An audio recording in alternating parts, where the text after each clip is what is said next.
maligaw na hayop na kung minsan ay maligaw sa kanilang sakahan. Nalaki ang mga tao ni Aminda. Matapos itulang ni Natalie at tutukan ito ng balik. Sigaw ni Nanay. Kay Mama Pas, ang lupain ito. Ito, wala kang karapatan dito.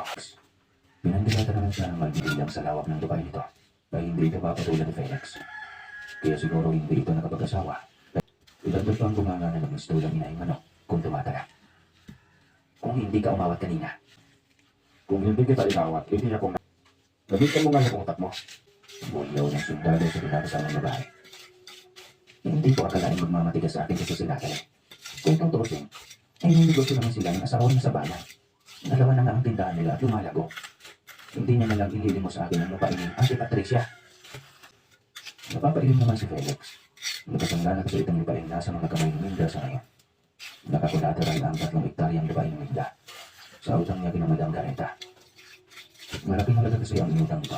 At dahil may tubo ay mas lalo pang lumalaki.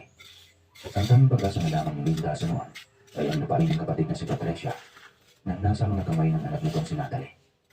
Kapag makuha nito ang lupain ni Patricia, ay isasanda din niya iyon sa bangko sa malaking halaga para makuha ang nakakulateral na lupa niya kay Gareta.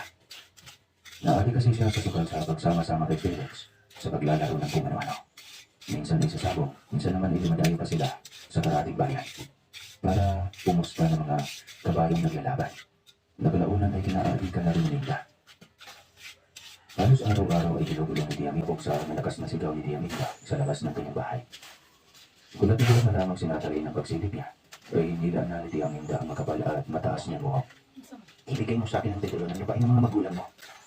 Napahiyaw sa sakit si Natalie para maghila-hila na Diamiko ng malakas ang kanyang mahabang buhok.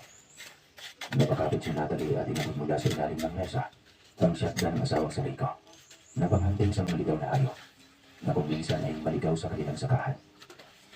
Nanlaki ang mga tao ni Aminda. Matapos itulang ni Natalie.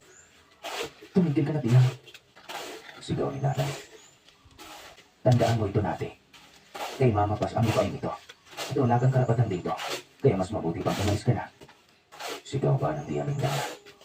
Kasabay na ayaw na siwas ni Corang hawak nila. Kaya pinutukan naman ito niya.